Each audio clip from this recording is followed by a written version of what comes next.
Hey guys, welcome back to the Out Jeeping YouTube channel. My name is Austin, and in today's video, we're back at working on this Jeep Cherokee and trying to finish it up and get this all back together after I hit a deer with it and smashed up the whole front end. Now, if you guys saw from my last video, I just threw a Comp Cam's camshaft in this engine and replaced a bunch of other things while I was in here since I had the entire front end apart. So if you guys don't know where we're at, want to check out the previous two videos where I had this whole thing torn down and rebuilt back up with the engine. Now we're going to finish rebuilding the front end by putting in all of our new coolers and all the other damaged components and replacing them as well. So let's jump right into it and pick up where we left off, and we're going to start throwing some things back together. So let's get started.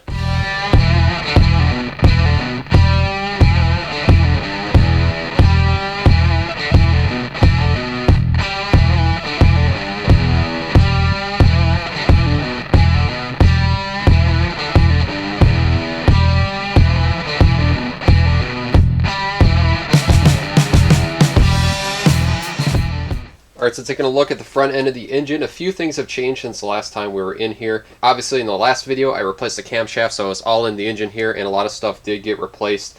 Some things I did off camera is I just replaced this water pump here, fairly simple, 4 bolts, and then I popped that off, then popped our old pulley back onto there. Then I also replaced the thermostat and thermostat housing right here. Now I also went and removed the power steering pump and replaced that pulley that was on there. It is a fairly simple process as long as you have that pulling tool, and I got a video if you want to know how to replace a power steering pump pulley. I actually did that on my Jeep J10, but it's the same process here on the Jeep 4.0. And we're talking last time of a potential crack that was in the intake manifold right here, and I was actually wrong. Just the way I was looking at it with the shadow, it's actually just a casting mark that's right here, and it's kind of hard to see, but luckily there is no crack, so we can reuse this intake manifold right here. And with removing that power steering pump, I also did remove the lines that went to it. So we got a new high pressure line and new low pressure line. And since we are also going to put a power steering cooler in this, we're going to tap it into the low pressure line that returns back to the reservoir. So we'll be doing some work on mounting that cooler and putting the new lines into place. And over here, last time we had the fan clutch removed over here. I went and actually just replaced this whole entire bracket right here just because of this bearing that's pressed inside of here. Since I didn't order a new bearing in time, I actually have a spare bracket with a spare engine that I have with a bunch of other parts, and that was actually in good shape. But the reason why I replaced it is because when I spun this around, I could kind of tell that there's a slight wobble to this flange here. I don't know if that was there before or if it was from the accident, but either way, this one's a lot straighter, so I just swapped this one in. So now we're ready to install our new fan clutch and fan in here as well. So I'm going to get right to work. I'm going to install that fan, install our power steering pump, put our hard line in and soft lines, and then we're going to get everything ready to be able to drop in our new radiator. Before we put on a header panel, we have to plumb all of our coolers and everything into place, make some custom mounts for our transmission cooler and our power steering cooler. So there's a lot of work still that needs to be done up here in the front end. So to start off, I'm going to put this power steering pump bracket back on here. I had this off to clean up since it was all pretty dirty, and then also to kind of get a little bit better access because I replaced the motor mounts in here and then also put a in-block heater that's back there in one of the freeze plugs. And I got our belt tensioner pulley removed from here because we got a new one we're going to throw on as well.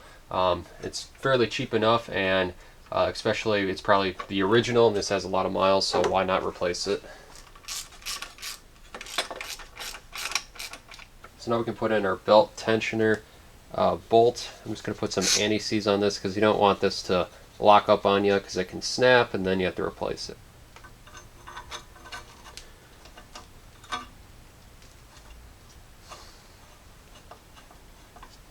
Then we got our new Gates idler pulley right here. We'll just thread that guy on as well too.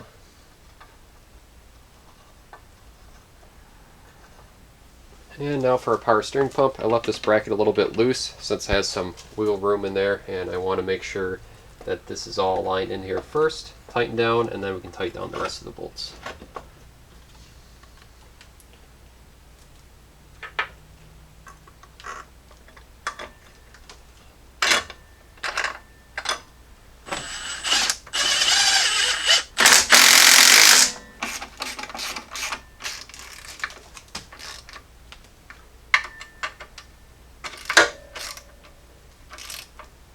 Alright, so I got our new high pressure power steering line right here, And when they come brand new, you have to remember there's 2 little O-rings that have to go on either end right here. So I got those popped on. And I got these old fittings. They ended up just kind of breaking off because they seize up inside that fitting, the line. So I just cut that and then broke these free. So I just used the old ones to kind of plug up for now. I'm just going to kind of clean this a little bit because it's full of rust and crap. And the sizes on either of these ends, they're going to be a 16 millimeter and a 18 millimeter. So if you have the line wrench, it's going to make it nice and easy so these don't slip on you.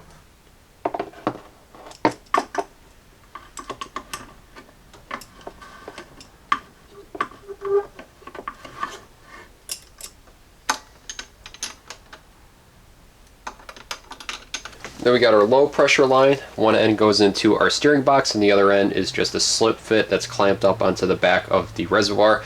We're just going to leave that unplugged for now until we get that cooler installed. But we can install this right here.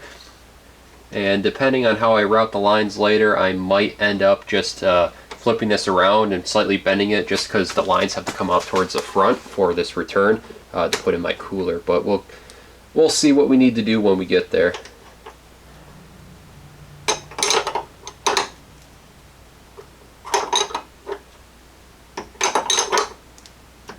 Alright, so jumping over to the fan clutch, I got another fan here off of the spare motor I got because one of the fins on the one that was on here was bent, so this is going to be a replacement, but I'm going to swap this over to our new fan clutch that I got right here. So these are just some 1/2-inch bolts on the back side here.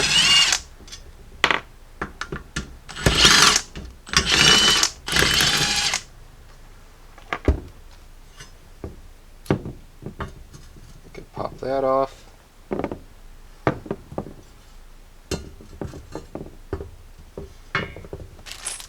Now these did come with new lock washers, so might as well use them on here.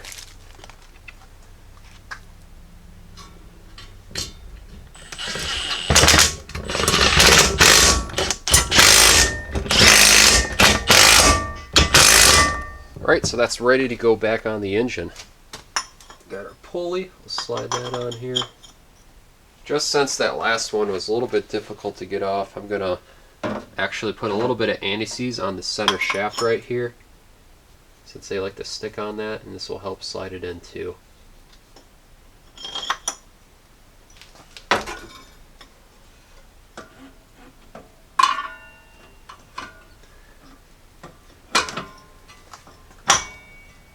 Then we can feed on our nuts. Then we'll tighten this up the best we can by hand. You can only really get a wrench in here. Once we get that belt on, we'll be able to hold this better in place and then get it a little bit tighter. And that's pretty much what we're going to do right after this.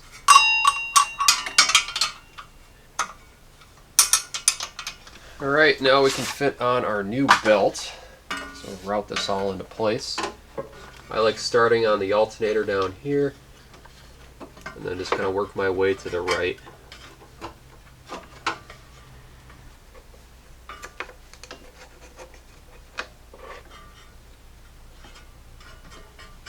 Make sure everything's in its groove, and then we can start tightening up this tensioner right here.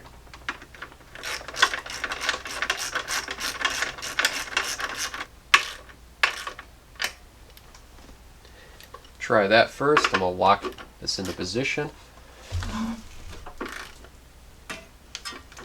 Now we can finish tightening up the nuts that are on here, because that's going to hold that into position.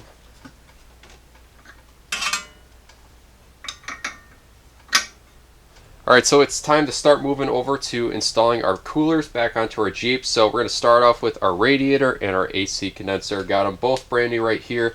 I just got a SPECTRA premium radiator. I've actually had great luck with these cheap radiators. If you want to go cheap, I would recommend going with the SPECTRA. I've installed a few of these and they last a long time compared to other cheap ones that are out there on the market. And then over here I just got another fairly cheap AC condenser. I think this was like TYC or something. A couple things to note before we install these. One thing you want to check on your AC condenser is that it should come with these caps on there with a rubber plug on each end. You're going to want to undo that. I think they just got like a 10mm bolt that's on there. And then when these come to you, they will be nitrogen charged. So once you release that rubber stopper from either end, you're going to have a poof of nitrogen that comes out. If you don't have that, I recommend just taking it back right away and save you the headache, because that means you have a leak somewhere and that nitrogen leaked out. But having that nitrogen in there ensures that you have a nice sealed unit and shouldn't have any problems with it going down the road. So when we install this, we're going to kind of do them both at the same time since they kind of intertwine each other.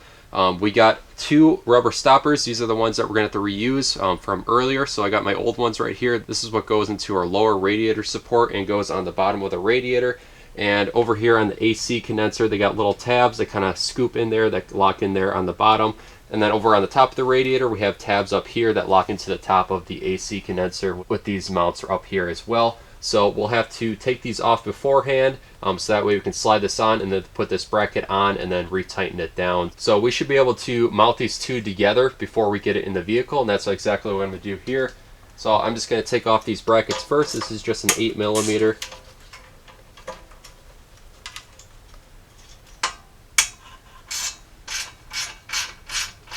And we're just going to bring this around, then line up our bottom mounts from both our condenser and our radiator and slide them into the studs that are on the bottom of the radiator. And we can spin this around. And then we can put our brackets back onto here, and that's going to hold everything into place. And already I'm noticing a problem. The hole that's on these brackets is actually too small for the rods that are on here. So I'm actually going to have to drill this out, so that way these guys fit in here. So we'll be back to do that. Alright, so I had to do some slight modification to get this in there. Actually had to bend down these tabs a little bit. And one side fits because there's 2 flats, but the other one was round. So I just took a flap disc and made it flat so that way it fit through the hole on that side. And once this sits down and those brackets go all the way up, this should sit nice and tight. I got our bushings that we're reusing, so we're just going to set this into the hole in our front core support here.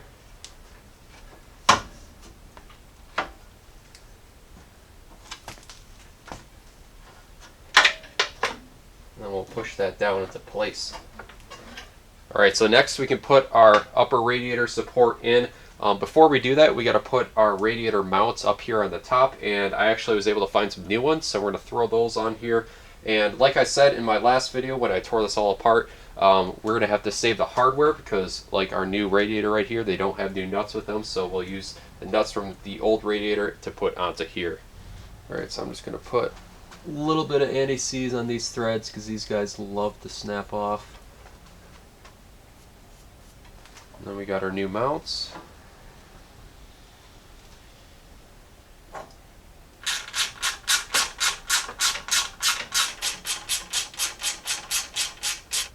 Alright, now for our core support, we'll slide this up here.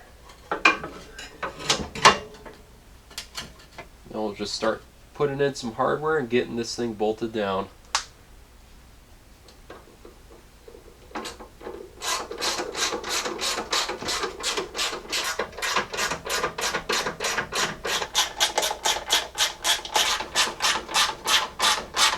Alright, so the first connection we're going to do is our AC lines right here, just so I can get these guys connected and not get any dirt down in the lines at all. I did go ahead and actually get a master O-ring set for all the AC connections. It's only about a couple bucks and it comes with a bunch of different size O-rings. So I went and actually replaced the ones that are on the line set side that are not on the condenser side. The condenser side actually has 2 brand new ones that are already on there. So I went and cleaned up everything. This is ready to put together. I'm just going to use a little bit of WD-40 just to kind of aid this so I don't accidentally roll an O-ring or anything like that.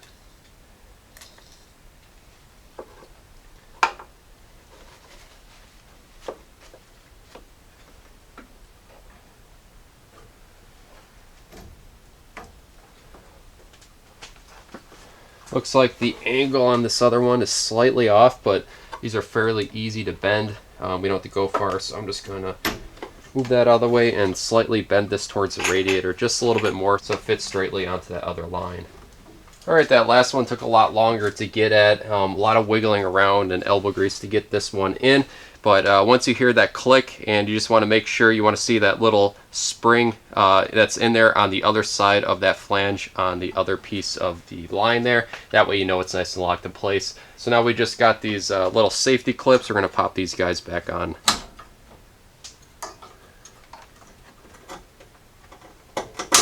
Alright, so before we start hooking up all the radiator hoses and everything like that, I do want to get the transmission cooler and the power steering cooler all mounted and ready to go and have the lines all ran for that. That way I'll have plenty of room to route it around the steering pump and for the transmission lines and everything like that. So right now I'm just working on the mounts for the power steering cooler currently. You guys see me do this in the J10 power steering video that I uploaded about a few weeks ago. If you guys want to take a look at that, I show how I made custom brackets to be able to fit the Jeep. Same process here pretty much. I just got some 1/8 inch steel bolted down onto this front cross member right here, and then use some isolator clamps holding this cooler in place so that way no vibrations will wear it free. And the reason why I'm mounting it like this compared to just using the provided zip tie method, which actually goes through your condenser and radiator and kind of sandwiches this all together, I'm not a big fan of that because over time, if those get loose, the vibrations from your vehicle will start to wear a hole in either your AC condenser, radiator, or your new cooler that you put on. So I'm not a big fan of that. I like to mount it separately and not have any components wear against each other from vibrations. So I got this mocked up right here. I got everything pretty much bolted on here. It's still a little bit loose, but ended up putting a couple holes in this front core support right here and actually just installed some rivet nuts. Makes it a lot easier just to have these threaded in and won't have to get anything on the back side. So this is kind of like my final mock-up right here. I'm going to trim off the ends over here, make it a little bit more presentable, and then paint it, and then I'm going to go and finally install this so it's solid into place, and then also run our lines for our power steering pump, which are just going to go through here and then weave through this small crevice in between the radiator and this front support down over here. Alright, so now we're going to install our power steering cooler. I got one line attached here because I had to use it with this clamp set up on this bracket and got a hose clamp on there. So now we're just going to put this into place, put a little bit of anti-seize in the holes of those nut certs because you don't want those guys coming free on you. Then we'll just feed in our bolts and bolt this down.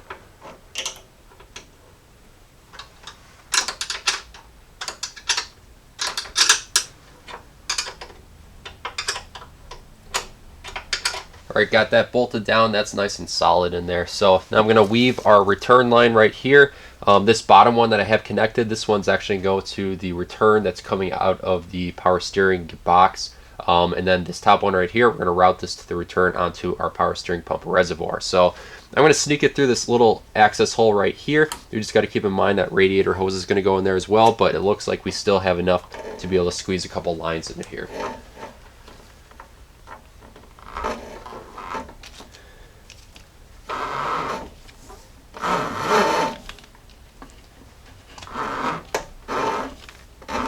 Alright, so I went and actually took off the original return hose for the power steering. That was on our new Hardline right here, and this is supposed to connect back to our reservoir. And instead, we just got our new line coming right here. That's going to connect to that little nipple down there. I cut it to size, so we're going to have it so it loops around a little bit. Got it plenty of slack, and it shouldn't kink at all. So we're going to slip this on here and clamp that down.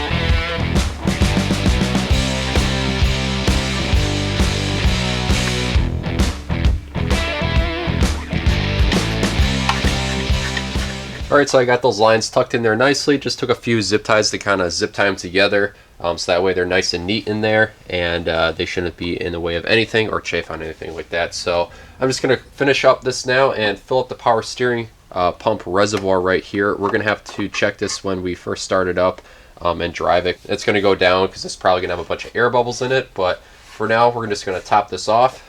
This thing is completely empty right now, so we'll just put some fluid in.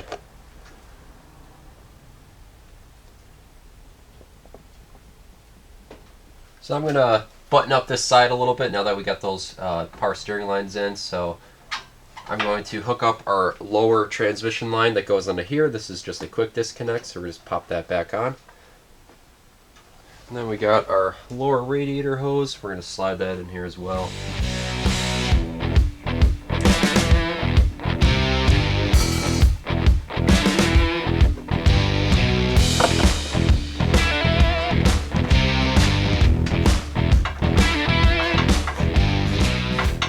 then we got our transmission hardline that connects over here onto our radiator. This is what connects our transmission cooler to our external transmission cooler. That's going to go over here on the passenger side. So we're going to weave this into place, thread it on over here, and we should be able to hook this up from underneath the lower core support. So we should be done with pretty much inside of here. I'm just going to end up putting a barbed fitting on this end.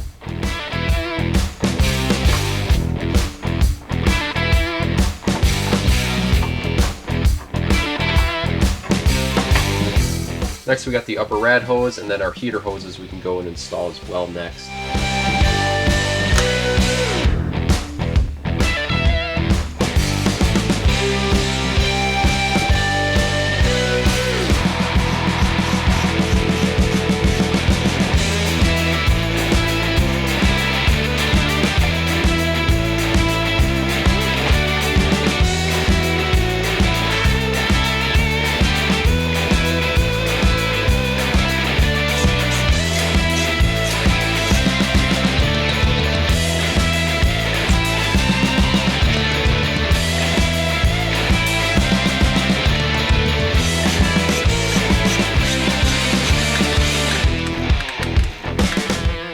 Alright, so the next thing we got is our mechanical fan shroud, and then our electric fan we can stick in here. Installing the mechanical fan shroud is kind of a pain in the butt, and with this new fan clutch right here, it's got these tabs all around the circumference on it that make it especially hard to fit this in. So I just took off our upper rad support so that way I can just slightly move back this radiator, and that's going to give us enough room to fit this into place.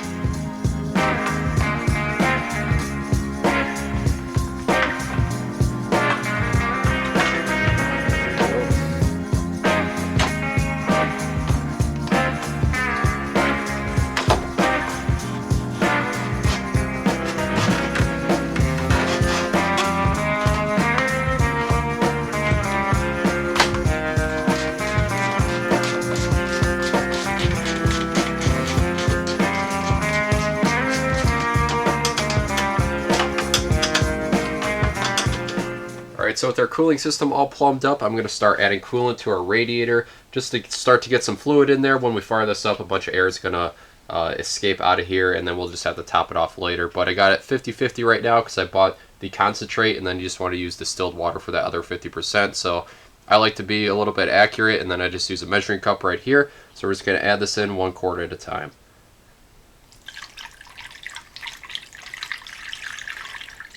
Alright, so same thing as before, but with the transmission cooler. I made some custom brackets for that. Got some nutserts in here on the front lower core support, and now we're just going to bolt this on, plumb up our lines, and then we should be done with all the coolers.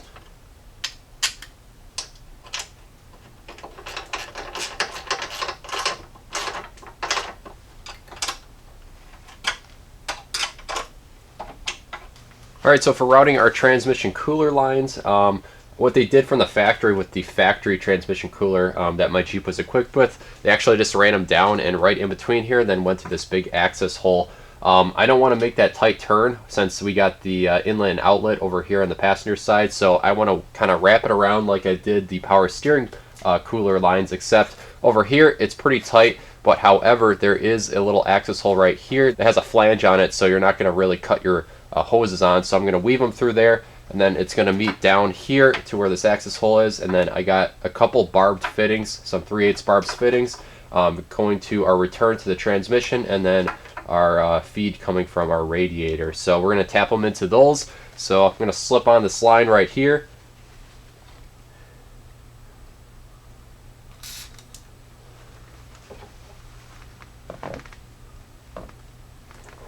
Now these transmission coolers and power steering kits by HAYDEN, they do come with some 11/32 line as well. However, 3/8 works just as well, and I have some extra of this power steering line that I really like because it's nice and durable and it won't really kink at all with it. So I'm using that for all the cooler lines on here.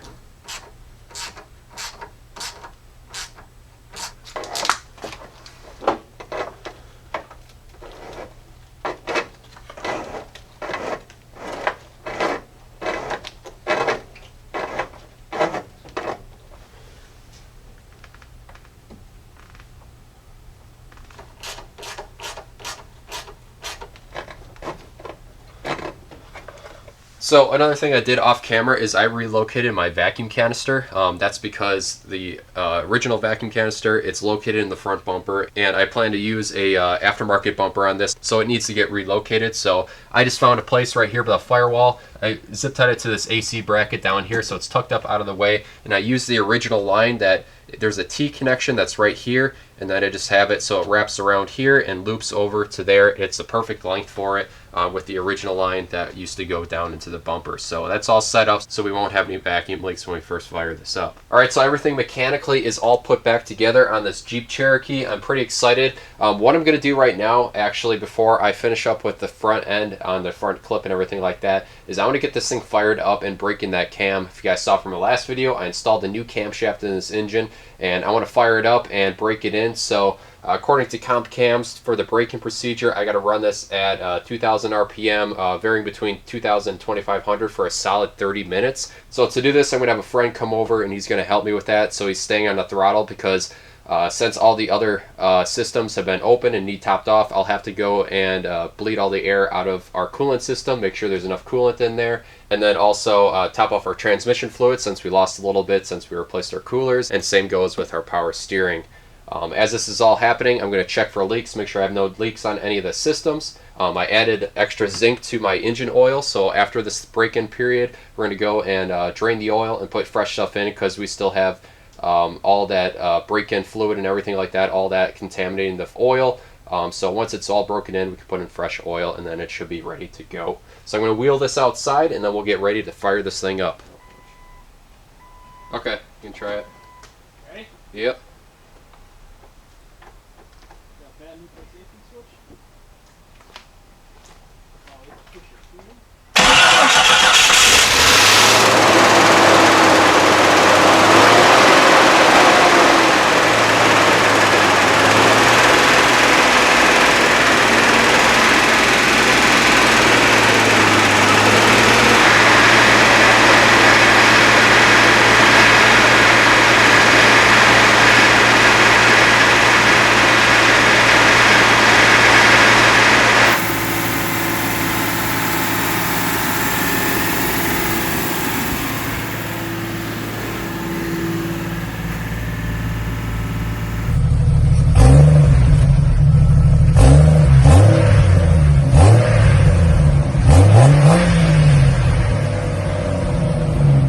Alright, so as you guys just saw, we had the break-in process for our cam and everything went smoothly on that. And this thing is running like a top now, definitely a lot quieter than what it was before. With those loud lifters, this thing is like a sewing machine. It's nice and smooth. So now we're going to finish up by putting our new header panel up here on the Jeep. I was able to get one off of Facebook Marketplace that it was already color matched and everything like that, so it's going to match up perfect for this. A couple things I did is, for some reason, I had to notch out the back of the headlight box over here.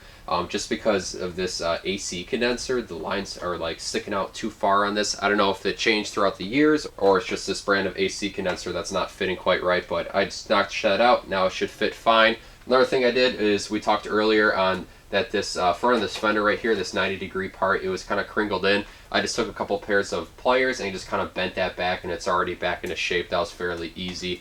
And then also I took the old headlight wiring harness off, and it's attached basically by this big plug over here. That's on the other side of the sheet metal piece right here. You unclip that from where it's secured, then you can pull it out through this hole and then unclip it through there. And with this new header panel I got a new harness that goes with it that's not all chewed up.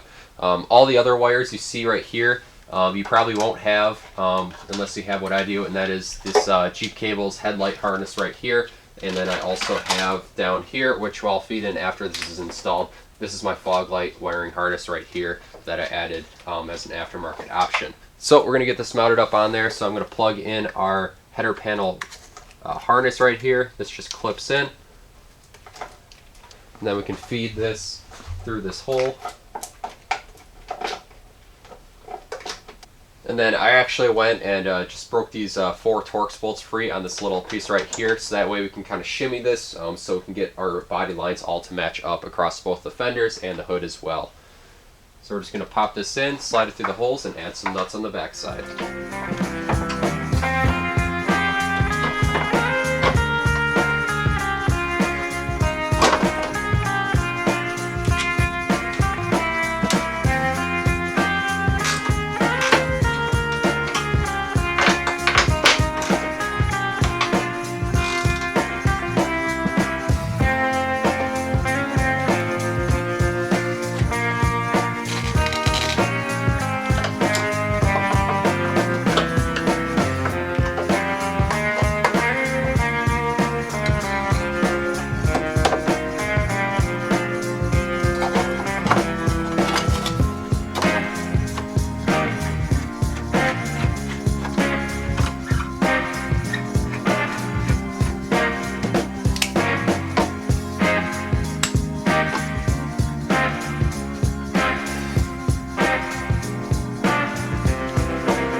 Alright guys, that is going to be a wrap for today's video. We got the front clip all assembled up here on the Jeep. Now the very last thing I got to do is just get a bumper on this thing and it's going to be all complete. Unfortunately, the aftermarket bumper that I ordered, it's not going to be here since they're made to order, so it's probably going to be another few weeks before I get that. So in the meantime, I did order just a factory cheap bumper to throw on here, but unfortunately that got lost in shipping, so I'm going to have to wait to put that on here to finish this up for the time being, so that way I can have this thing out and driving on the road again.